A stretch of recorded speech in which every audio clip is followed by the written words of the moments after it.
प्रश्नोपनिषद में पंचम प्रश्न सत्यकाम का प्रश्न, ओमकार उपासक को किस लोक की प्राप्ति होती है।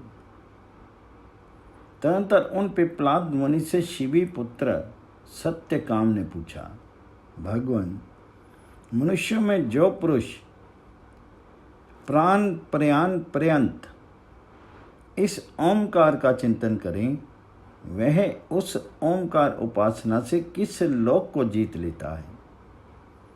तदनंतर उन आचार्य पिप्लाद से शिवी के पुत्र सत्यकाम ने पूछा, अब इससे आगे पर और अपर ब्रह्म की प्राप्ति के साधन स्वरूप ओमकार उपासना का विधान करने की इच्छा से आगे का प्रश्न प्रारंभ किया जाता है।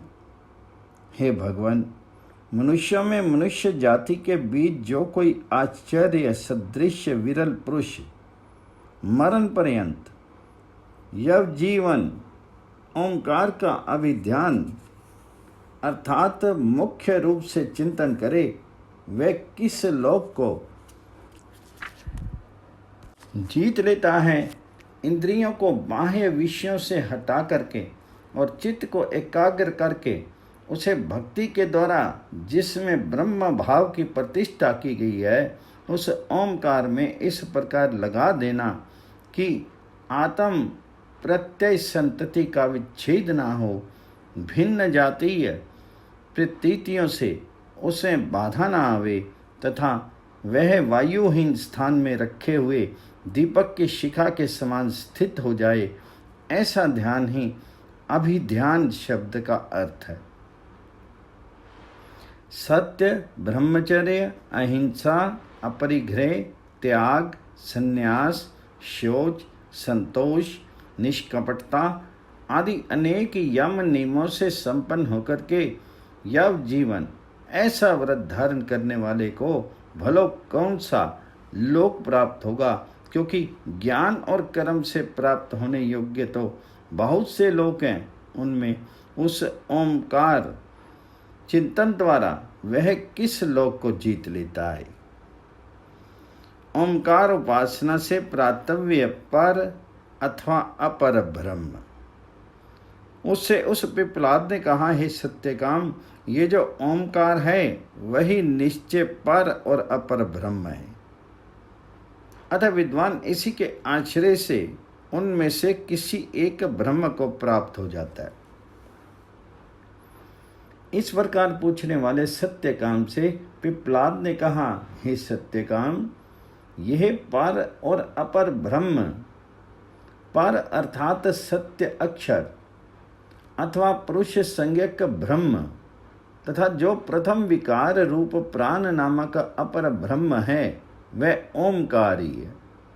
अर्थात ओमकार रूप प्रतीक वाला होने से ओमकार स्वरूप ही है, पर ब्रह्म शब्द आदि से उपलक्षित होने के अयोग्य और सब प्रकार के विशेष धर्मों से रहित, अतः इंद्रिय गोचरता से अतीत होने के कारण केवल मन से उसका अवगाहन नहीं किया जा सकता, किंतु विष्णु आदि की प्रतिमा स्थानीय ओंकार में, जिसमें कि भक्ति के द्वारा ब्रह्म भाव की स्थापना की गई है, ध्यान करने वालों के प्रति प्रसन्न होता है। ये बात शास्त्र प्रमाण से मानी जाती है। इसी प्रकार अपर ब्रह्म भी ओमकार में ध्यान करने वालों के प्रति प्रसन्न होता है। अतः पर और अपर ब्रह्म ओमकार ही है, ऐसा उपचार से कहा जाता है। सूत्रां विद्वान आत्म प्राप्ति के इस ओमकार चिंतन रूप साधन से ही पर या अपर किसी एक ब्रह्म को प्राप्त हो जाता है, क्योंकि ओमकार ही ब्रह्म का सबसे अधिक समीपवर्ती आलंबन है। एकमात्र विशिष्ट ओमकार उपासना का फल, वह यदि एकमात्र विशिष्ट ओमकार का ध्यान करता है तो उसी से बोध को प्राप्त करके तुरंत ही संसार को प्राप्त हो जाता है। उसे ऋचाएं मनुष्य लोक में ले जाती हैं। वहाँ वह तप, ब्रह्मचर्य और श्रद्धा से संपन्न होकर के महिमा का अनुभव करता है। यद्यपि वह ओंकार की समस्त मात्राओं का ज्ञाता नहीं होता, तो भी ओंकार के चिंतन के प्रभाव से वह विशिष्ट गति को ही प्राप्त होता है। अर्थात ओंकार की शरण में प्राप्त हुआ पुरुष इसके एकांश ज्ञान रूप दोष से, कर्म और ज्ञान दोनों से भ्रष्ट होकर के दुर्गति को प्राप्त नहीं होता। तो फिर क्या होता है? वह इस प्रकार यदि ओंकार के केवल एक मात्रा का ज्ञाता होकर के केवल एकमात्र विशिष्ट ओंकार का ही अभिध्यान यानी श्रद्धा चिंतन करता है, तो वह उस एकमात्र विशिष्ट ओंकार के ध्यान से ही संवेदित अर्थात बोध प्राप्त करके तत्काल जगति यानी पृथ्वीलोक में प्राप्त हो जाता है। पृथ्वीलोक में किसे प्राप्त होता है? मनुष्य लोक को, क्योंकि संसार में तो अनेक प्रकार के जन्म हो सकते हैं। उनमें से संसार में उस साधक को ऋचाएं मनुष्य लोक को ही ले जाती हैं, क्योंकि ओंकार के ध्यान की हुई पहली एक मात्रा अ ऋग्वेद रूपा है। इससे उस मनुष्य जन्म में वह द्विज श्रेष्ठ होकर के तप, ब्रह्मचर्य और श्रद्धा से संपन्न होकर के महिमा यानी विभूति का अनुभव करता है। श्रद्धाहीन होकर के शिक्षाचारी नहीं होता। ऐसा योग भ्रष्ट कभी दुर्गति को प्राप्त नहीं होता। द्विमात्र विशिष्ट ओंकार उपासना का फल। और यदि वह द्विमात्र विशिष्ट ओंकार के चिंतन द्वारा मन से एकत्व को प्राप्त हो जाता है, तो उसे यजुश्रुतियाँ अंतरिक्ष स्थित सोमलोक में ले जाती हैं।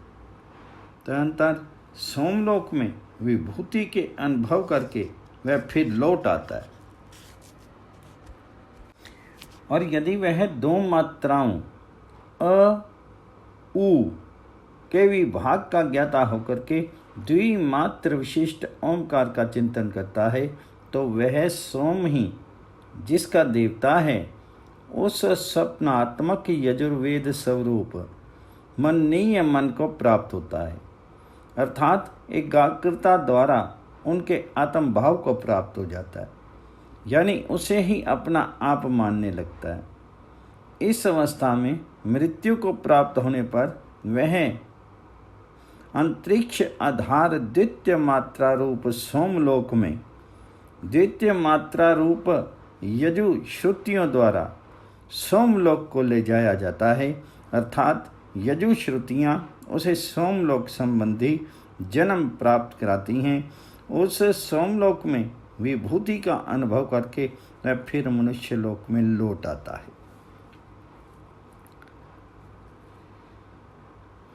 त्रिमात्र विशिष्ट ओंकार उपासना का फल।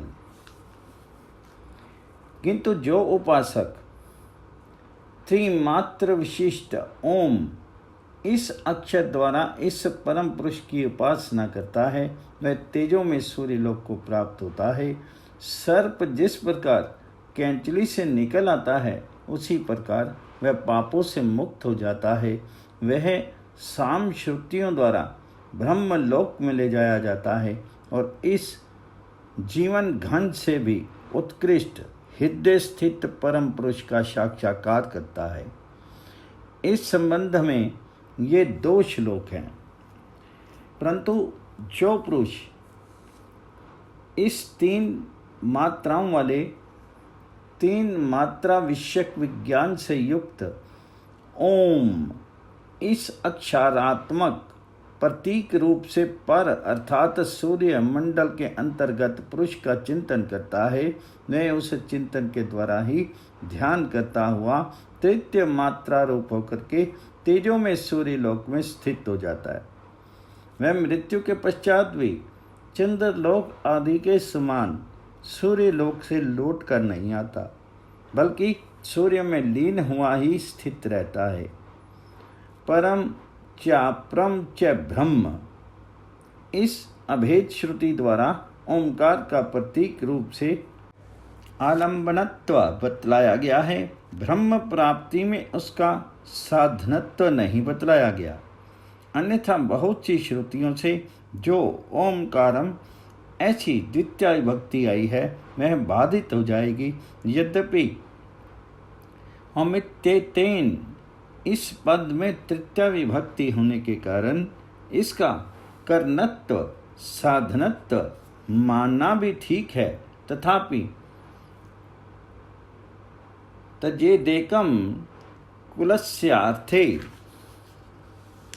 कुल के हित के लिए एक व्यक्ति का त्याग कर देना चाहिए। इस न्याय से प्रकरण के अनुसार इसे त्रिमात्रम परम पुरुषम इस प्रकार द्वितीय विभक्ति में ही परिणित कर लेना चाहिए। जिस प्रकार पादोदर सर्प कैंचली से छूट जाता है और वह जीर्ण त्वचा से छूट करके पुनः नवीन हो जाता है, उसी प्रकार जैसा कि यह दृष्टांत है, वह साधक सर्प की कैंचली रूप अशुद्धि में पाप से मुक्त हो तृतीय मात्रा रूप साम श्रुतियों द्वारा ऊपर की ओर ब्रह्मलोक को यानी हिरण्यगर्भ ब्रह्मा के सत्य नामक लोक को ले जाया जाता है। वह हिरण्यगर्भ संपूर्ण संसारी जीवों का आत्मा स्वरूप है। वही लिंग देह रूप से समस्त जीवों का अंतरात्मा है। उस लिंग आत्मा हिरण्यगर्भ में ही समस्त जीव संहत हैं। अतः वह जीव घन है। वह त्रिमात्र ओमकार का ज्ञाता एवं ध्यान करने वाला विद्वान इस उत्तम जीवन घन स्वरूप हिरण्यगर्भ से भी श्रेष्ठ तथा पुरुष संपूर्ण शरीर में अनुप्रविष्ट परमात्मा संज्ञक पुरुष को देखता है।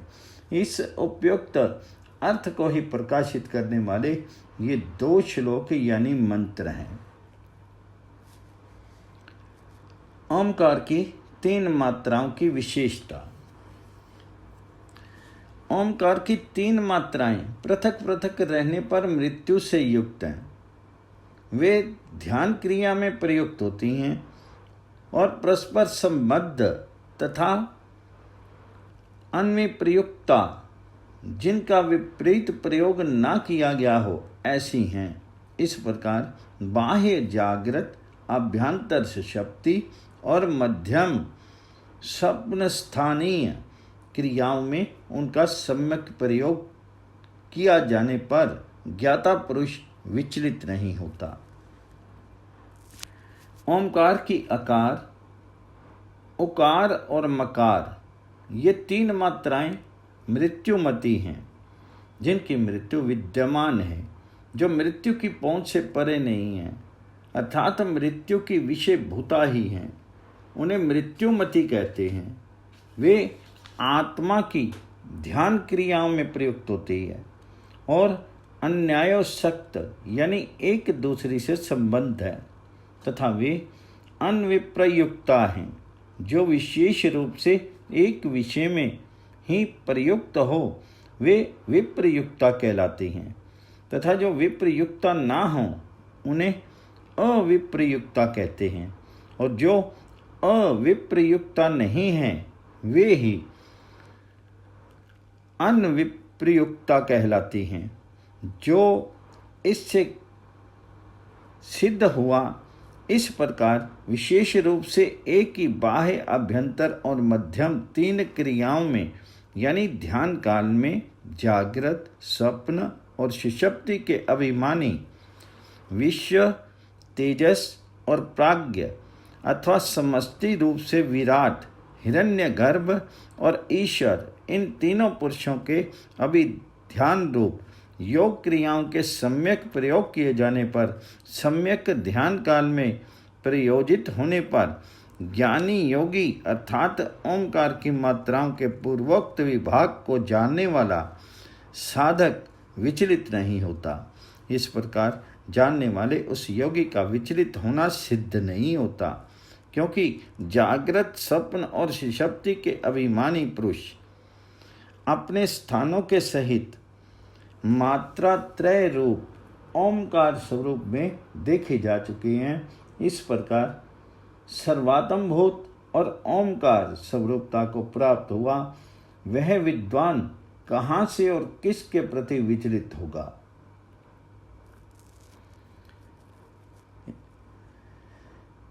ऋग आदि वेद और ओमकार से प्राप्त होने वाले लोक। दूसरा मंत्र उपयुक्त संपूर्ण अर्थ का संग्रह करने के लिए है।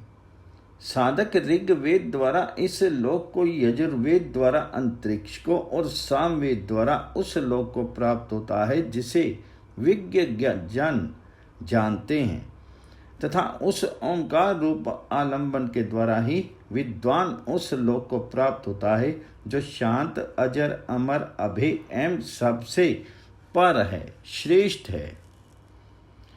ऋग्वेद द्वारा मनुष्य उपलक्षित लोक को, यजुर्वेद द्वारा सोम अधिष्ठित अंतरिक्ष को और सामवेद द्वारा उस तृतीय ब्रह्मलोक को, जिसे कि कवि, मेधावी अर्थात विद्वान लोग ही जानते हैं, अविद्वान नहीं।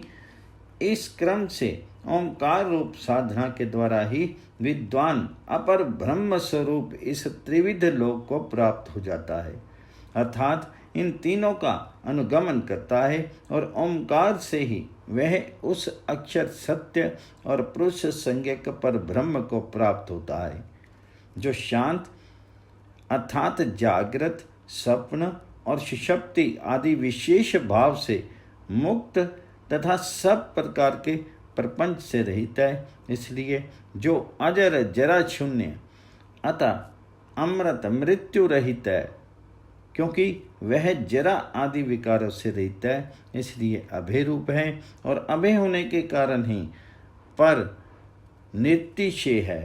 तात्पर्य ये कि उसे भी वह ओंकार रूप आलंबन यानी गमन साधन के द्वारा ही प्राप्त होता है।